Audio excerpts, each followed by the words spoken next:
Buen día, jóvenes.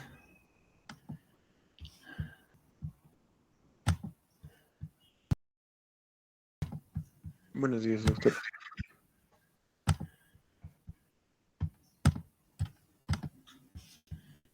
Quiero que me confirmen si se ve la pantalla, si se ve la diapositiva, si me escuchan bien.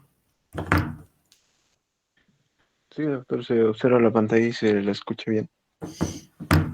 Bien, vamos a comenzar de nuevo la teórica. Nos toca hablar de los síndromes de hiper e hipotiroidismo. Dentro de las patologías del sistema endocrino, esta viene siendo una de las pocas patologías endocrinas en el que la glándula endocrina está muy accesible al examen físico, al ubicarse en la parte anterior del cuello, justo por debajo de la laringe, a ambos lados de la tráquea. Y ustedes recordarán, en la glándula tiroidea forma parte del eje de regulación que parte en el hipotálamo hipófisis glándula. Pero es una glándula, es una de las pocas glándulas que podemos verla y palparla cuando está enferma. La otra gran importancia, o la principal importancia de esta, radica en la fisiología de la función de esta glándula. Es una glándula de acción, sus hormonas son de acción sistémica, o sea que puede participar en el metabolismo o en la función de las células desde los cabellos hasta los pies, participando o interactuando con todos los sistemas, interviniendo en todos los sistemas o aparatos. Incrementa la transcripción de un gran número de genes que tiene que ver principalmente con la síntesis proteica. Aumenta la actividad metabólica de todos los tejidos, el metabolismo a nivel de todos los sistemas o aparatos. Y obviamente va a acelerar la utilización de los nutrientes por cada sistema o aparato. Como les decía, esta glándula tiroidea forma parte del sistema de regulación llamado eje hipotálamo hipoficiario glándula, donde la hormona, los estímulos que estimulan la glándula nacen en el hipotálamo con hormona liberadora de TRH. Esta hormona va a estimular a la adenihipófisa que produzca la TSH o hormona estimulante de la tiroides, quien finalmente va a dar la orden a la glándula tiroidea para que produzca sus dos hormonas, T4 y T3. Y obviamente este sistema, al igual que todas las glándulas que son comandadas por el eje hipotálamo hipoficiario, tiene un mecanismo de retroalimentación negativa. ¿Qué significa aquello? Que cuando por algún momento, por alguna circunstancia, se incrementa, sube la hormona tiroidea en sangre, es esta misma hormona tiroidea, este mismo aumento de las hormonas tiroideas, las que van a inhibir a las hormonas estimulantes de la glándula tiroidea. Principalmente va a inhibirse la producción de TSH. Y a lo inverso, ¿no? Cuando por algún motivo disminuye la concentración de hormonas tiroideas en sangre, automáticamente van a aumentar las hormonas que estimulan la glándula tiroidea. Eso se conoce como mecanismo de retroalimentación negativa. Y entrando al tema de la patología tiroidea, en el abordaje diagnóstico es fundamental la anamnesis, ¿no? Buscar antecedentes personales o familiares de patología tiroidea. Tiene mucha predisposición genética, este tipo de patologías, cuando hay alguien en la familia con esta patología, si la mamá, la abuela tuvo esta patología, sea hiper o hipotiroidismo, ese antecedente tiene importancia también al momento de hacer el abordaje diagnóstico en la paciente. Enfermedades autoinmunes, sobre todo el vitiligo, se asocia mucho, está muy asociada a la patología tiroidea. El hecho de que el paciente tenga el antecedente de haber recibido alguna irradiación cervical por alguna otra neoplasia en cuello va a causar una patología con una hipofunción de la glándula tiroidea.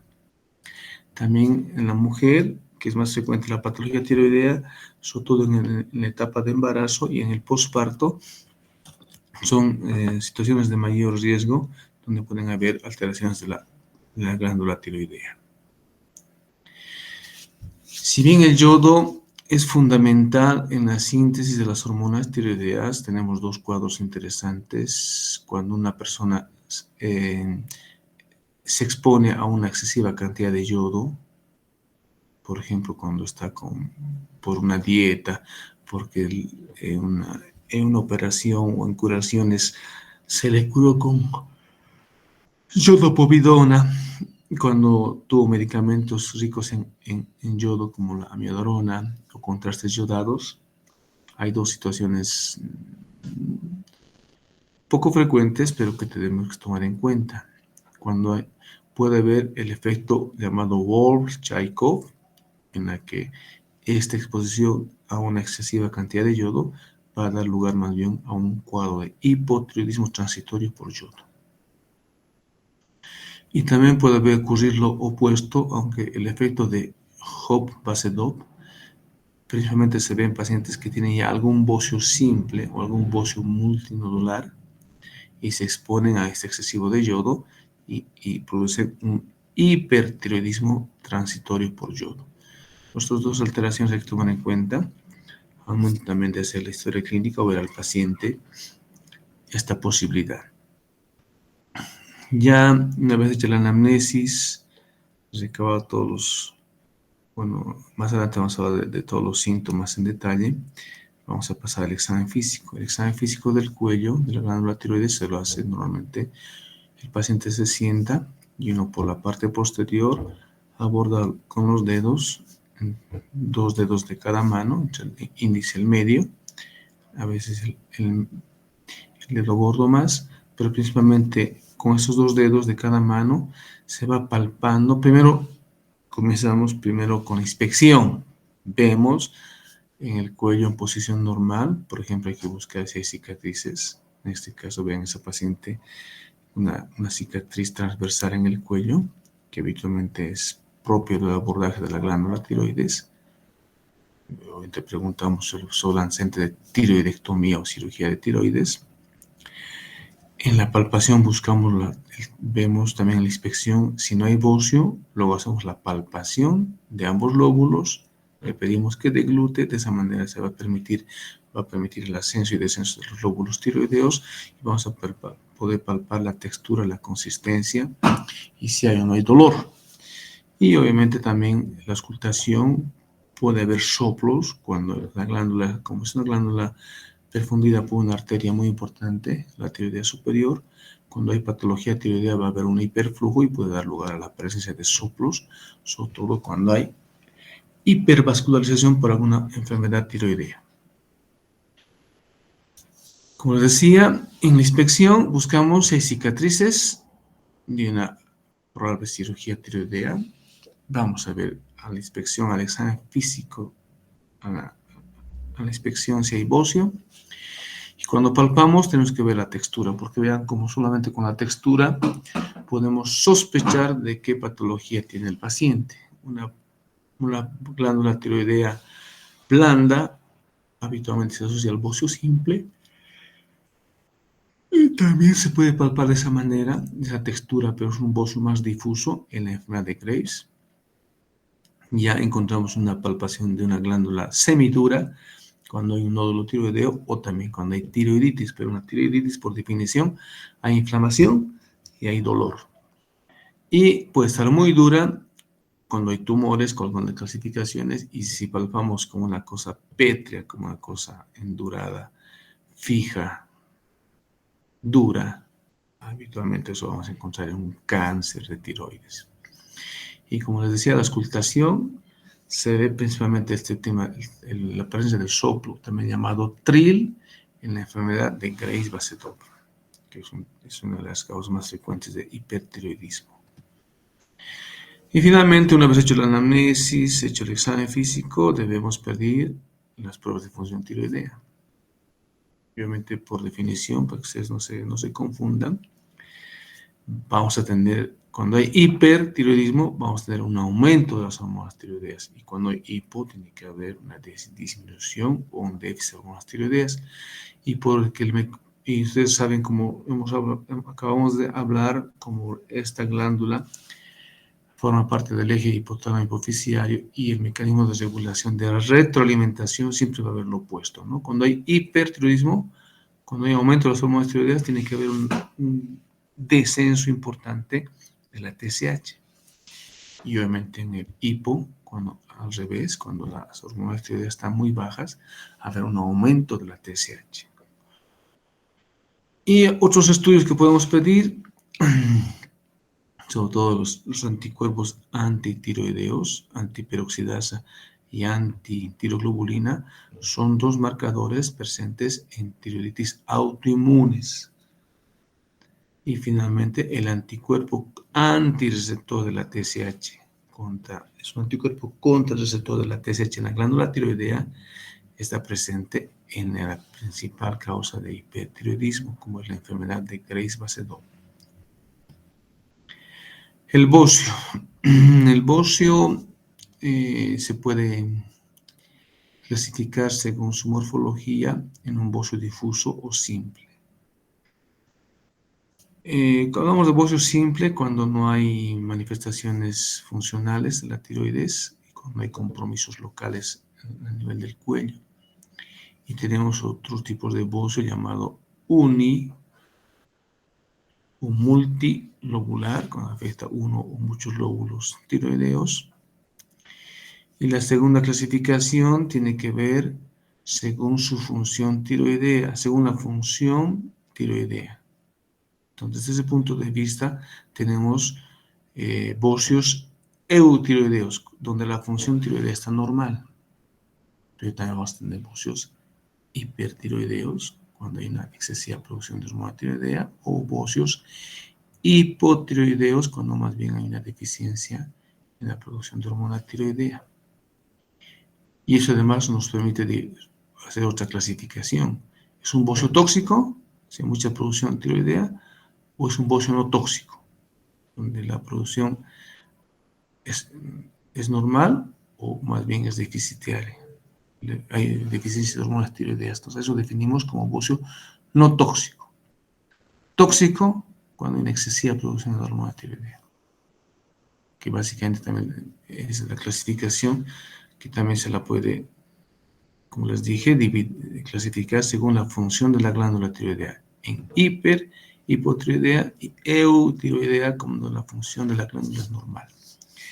Y hombre, en la OMS clasificó los bocios según el tamaño de la glándula, dándole la clasificación de grado 0 cuando no se puede palpar el bocio, no es visible. Esto ya es más un hallazgo ecográfico.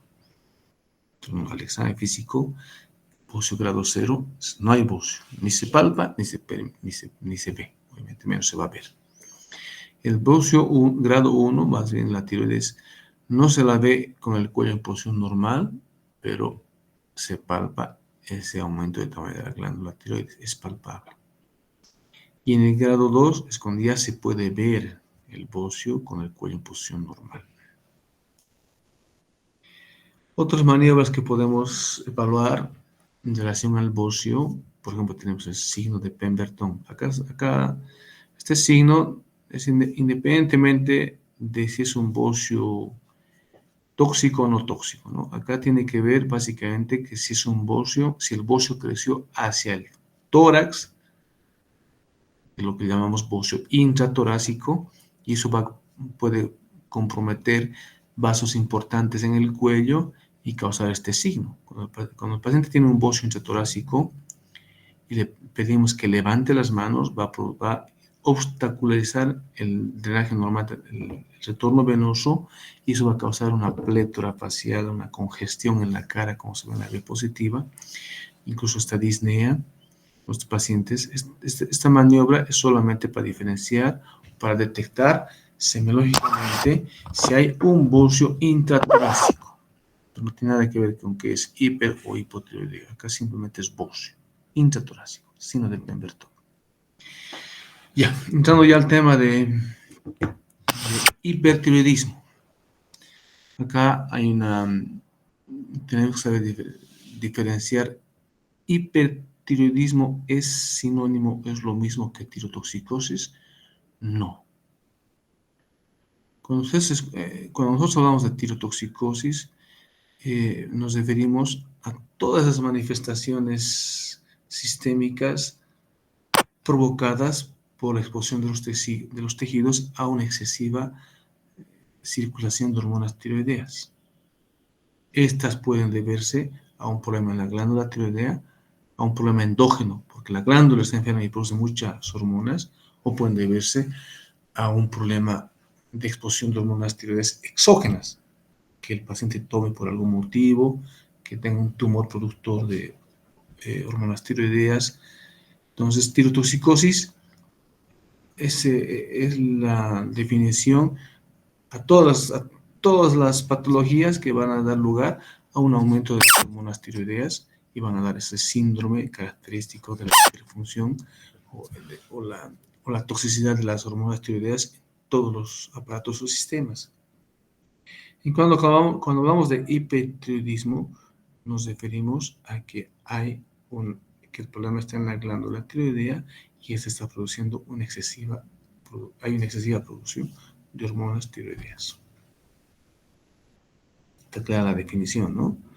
Tirotoxicosis engloba todas las patologías en las que el paciente en las que las manifestaciones por este aumento de las hormonas tiroideas puede ser por hormonas endógenas que se producen en la glándula o hormonas exógenas que vienen porque el paciente toma el medicamento, porque tiene un tumor fuera de la glándula tiroidea que produce excesivas hormonas tiroideas. Entonces llamamos tirotoxicosis a todas las patologías. Pero nos referimos solamente a que el problema está en la glándula y que hay una excesiva producción de hormonas en la glándula tiroidea. Y cuando hablamos de hipertiroidismo, por ejemplo, tenemos aquellas enfermedades en las que las podemos clasificar en las que hay una sobreproducción de hormonas tiroideas, una producción excesiva de hormonas tiroideas. Ya tenemos principalmente la enfermedad de Graves vasodur, la más importante, el bocio multinodular tóxico y el adenoma tóxico. También puede haber alguna enfermedad en la hipófisis, en la secreción inadecuada de TSH, cuando hay adenoma hipoficiario productor de TSH, o cuando por algún motivo hay un síndrome, hay una patología en la que hay resistencia a las hormonas tiroideas.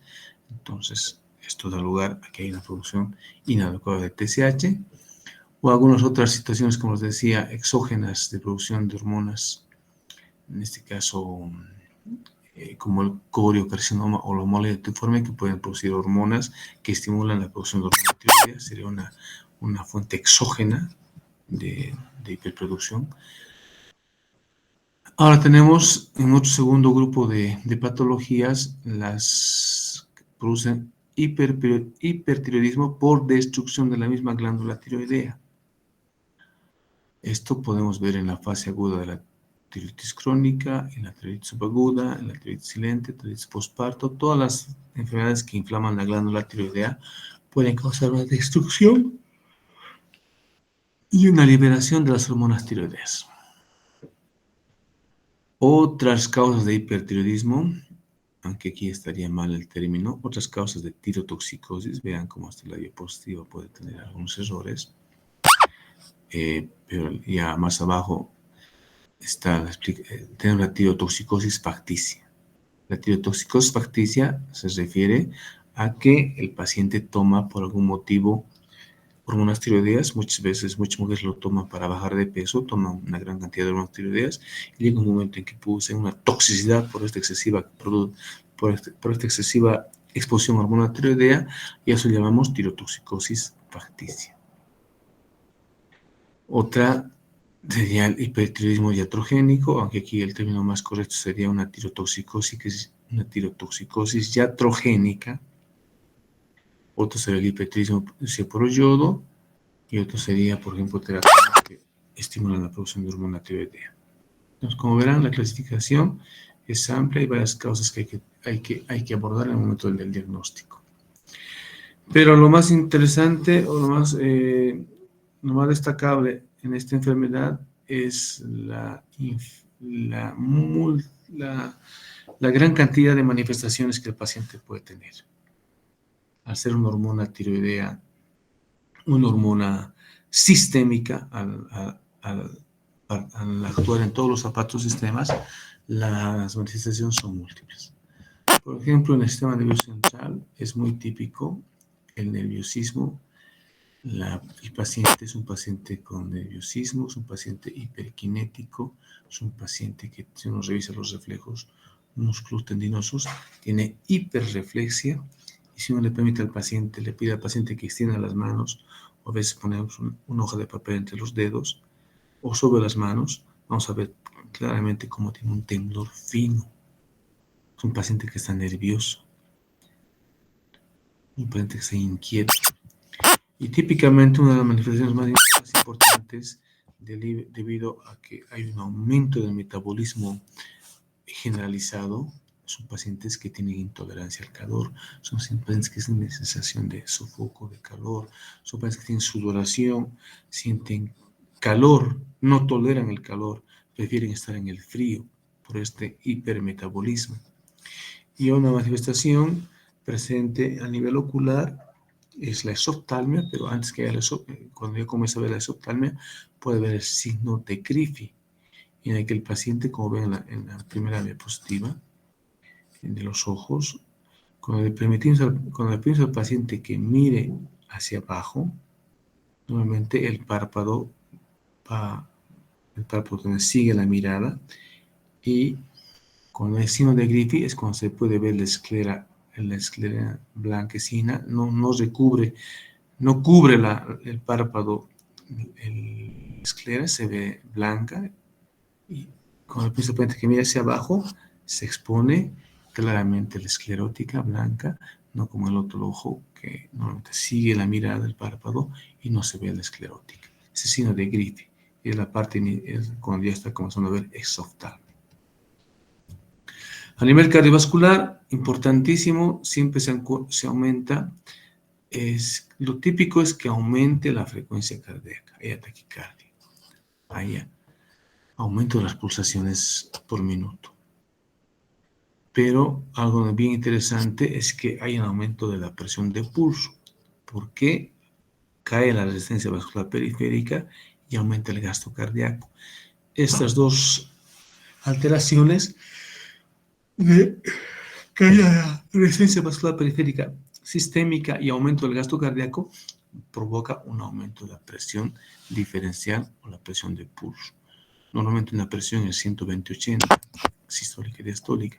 Estos pacientes tienen una presión de 130/60, 110/50 milímetros de mercurio. Tienen un aumento de la presión diferencial, y eso da lugar a lo que llamamos la amplitud de los pulsos, y eso es lo que denominamos también como pulsos saltones, por el aumento de la presión diferencial. Generalmente siempre acompañado de taquicardia o taquifixia, ¿no? Cuando tomamos el pulso llamamos de taquifixia, aumento de las pulsaciones, aumento de la frecuencia cardíaca. Y ya cuando hablamos de cardiopatía tirotóxica, es cuando ya el paciente sufre de fibrilación auricular, una arritmia, una taquiarritmia, datos de insuficiencia cardíaca, disnea, edema, ingurgitación, y datos de insuficiencia coronaria, comienzan a tener dolor precordial, angina. Entonces, pacientes eso se denomina ya cardiopatía tirotóxica. Algo también interesante es el momento de ver al paciente, al momento de saludar al paciente, dar la mano al paciente, van a percibir claramente una palma caliente y sudorosa. El paciente y aparte puede ver el temblor de la mano. Y típicamente el paciente se queja de una caída de cabello. También puede haber alteraciones en las uñas, se hacen quebradizas, se hacen delgadas las uñas de las manos, de los pies. A nivel gastrointestinal, el paciente con hipertiroidismo hay que indagar y preguntar, va a haber también un aumento del tránsito intestinal y por ende va a haber paciente que va a tener diarrea.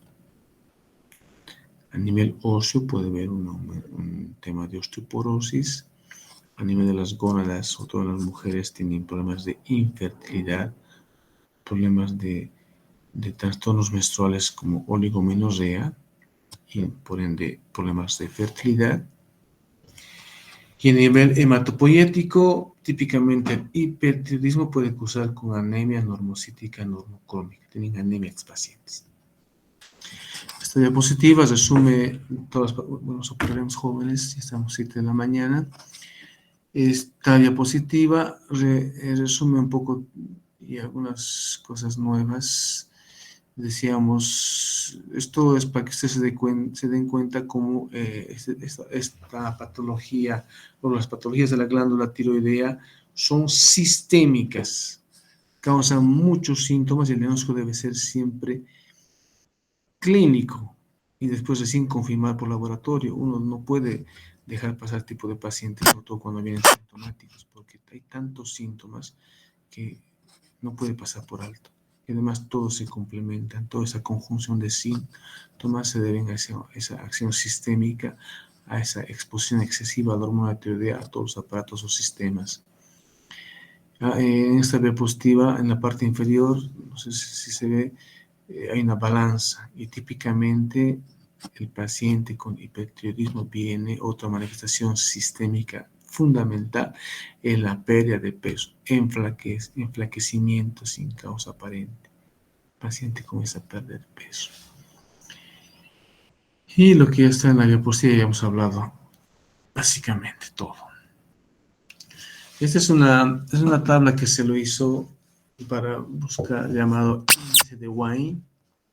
Es una tabla para dar puntos, en la que se le da puntuación a todas las manifestaciones presentes y también si están ausentes. Vean cómo, bueno, algunas tienen mucha puntuación, como el hecho de que tienen palpitaciones, cansancio, tiene más dos, son inespecíficos, pero se van tomando. Pero vean cómo el tema de que prefiere el calor o prefiere el frío tiene una puntuación, tiene un valor cuando está valor predictivo positivo y tiene un valor predictivo negativo. Vean cómo que típicamente el paciente, como está un hipermetabolismo, tiene aumento de la producción de calor, son para pacientes que siempre van a preferir estar en el frío.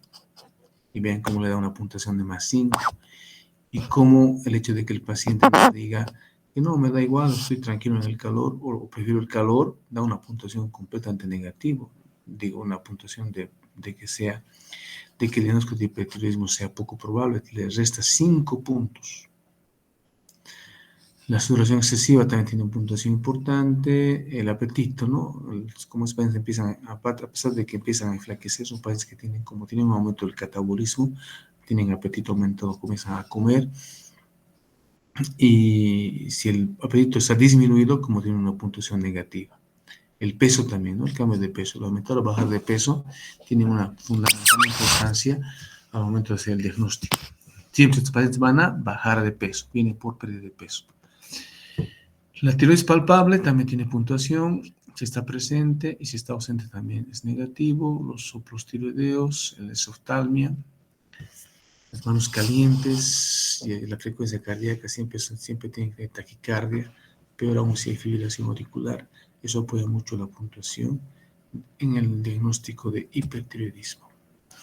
Y bueno, esta tabla básicamente, el score de esta tabla, cuando la puntuación está por debajo de 11 puntos, todo lo que hemos visto acá, vamos sumando todos los parámetros, cuando toda la sumatoria es menor a 11 puntos, ese paciente es eutiroideo, no tiene hipertiroidismo, tiene eutiroidismo. Pero cuando la puntuación es mayor a 19 puntos, ese paciente tiene clínicamente hipertiroidismo. Y este estudio, que aunque es antiguito, bueno, tampoco tan antiguito, ya lo han publicado en el 2018, posiblemente sea mucho más tiempo sea su uso. Tiene una sensibilidad del 87% y una especificidad del 96%. Entonces tiene importancia.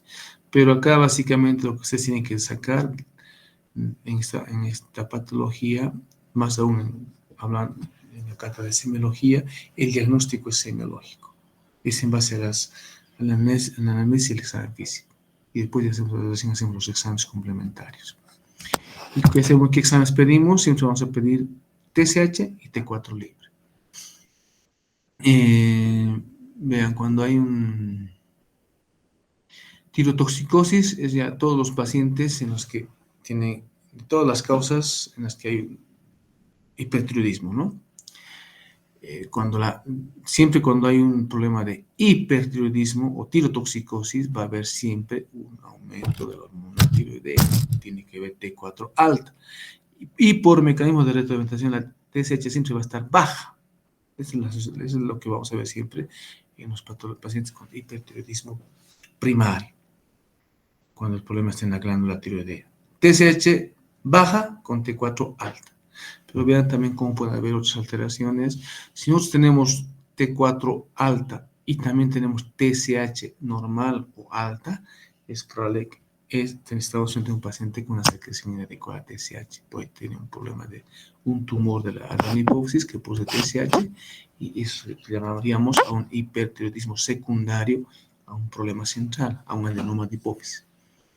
Y cuando tenemos una TSH baja, pero con las hormonas tiroideas normales, a eso es lo que llamamos como hipertiroidismo subclínico. Ya.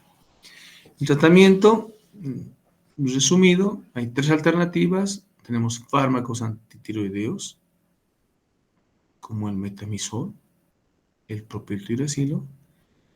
Como segunda alternativa, tenemos el yodo radioactivo. Y finalmente tenemos la tiroidectomía. Esto obviamente, según el tipo de patología, se va eligiendo la mejor alternativa. Y ya para ir entrando a los distintos, no podemos hablar de todos los tipos de hipertiroidismo, pero vamos a hablar de los más importantes.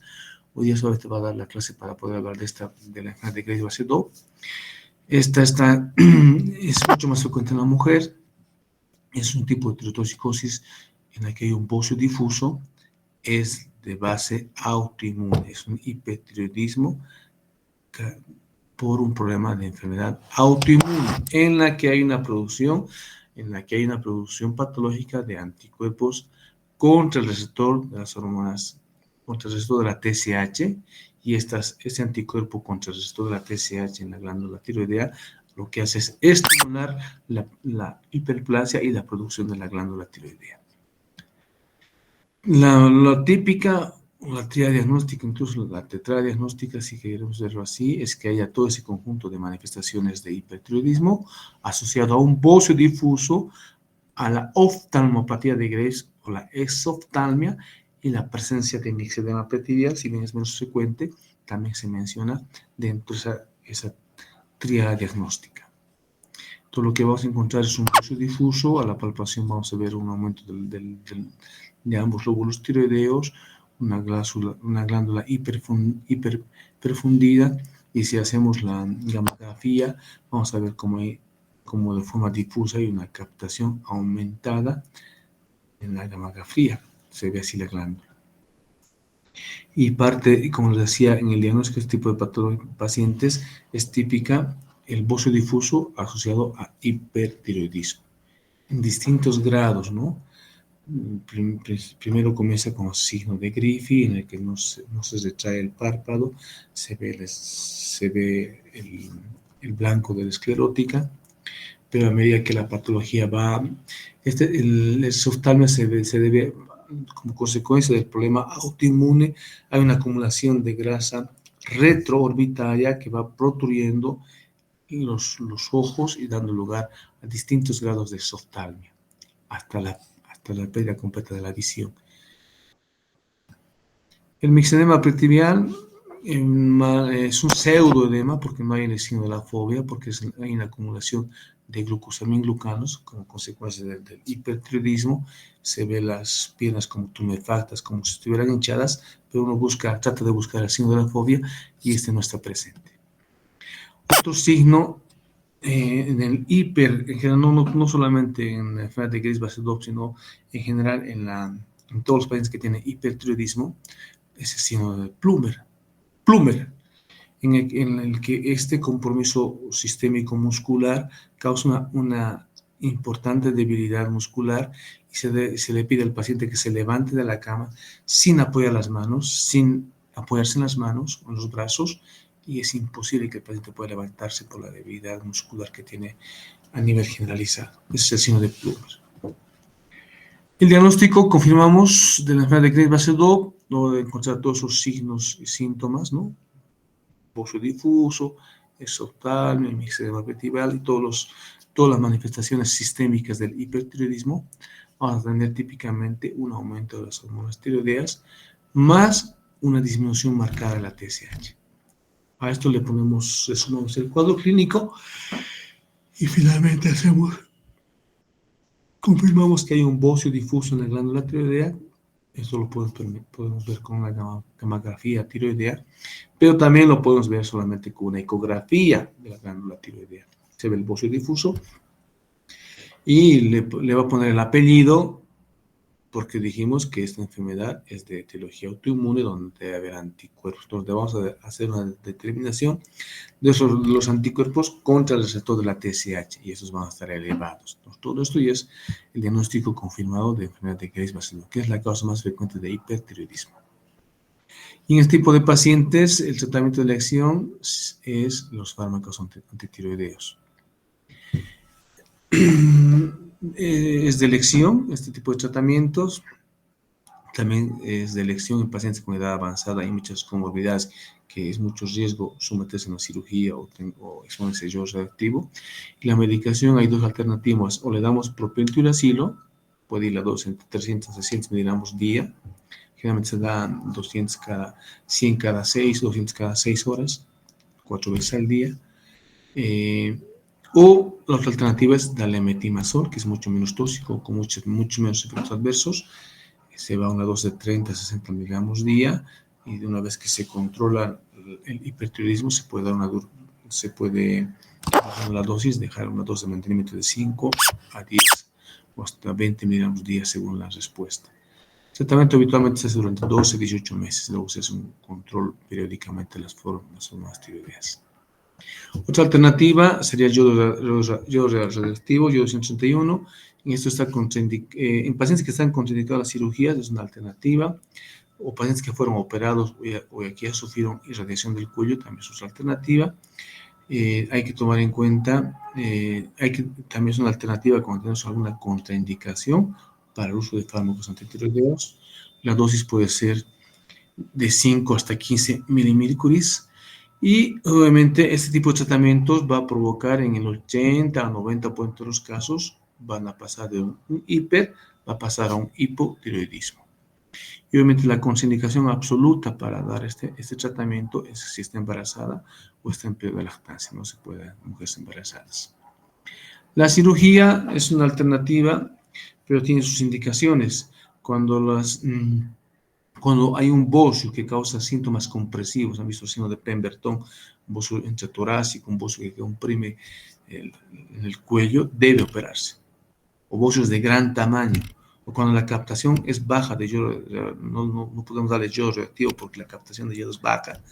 Más aún, si sospechamos de malignidad, debemos operar, sacar toda la tiroides, hacer una histopatología, o cuando además, aparte de hipertiroidismo, tiene hiperparatiroidismo primario. No se olviden que las glándulas paratiroideas están detrás de la glándula tiroidea, entonces en estos pacientes debe optarse por la cirugía.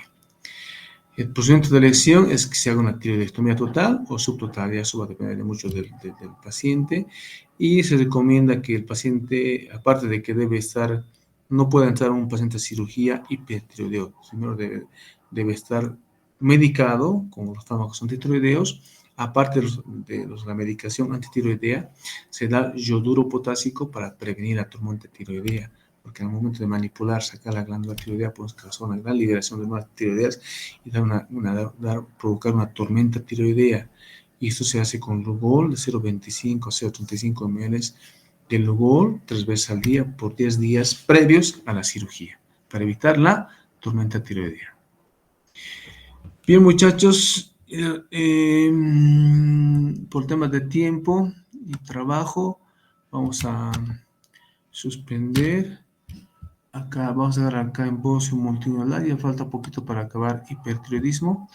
Y luego obviamente vamos a continuar con la siguiente clase. Vamos a terminar hiper y después completar con hipotiroidismo. Por tema de tiempo, eso es todo muchachos, buen día. Gracias, doctor. Buen día, hasta luego.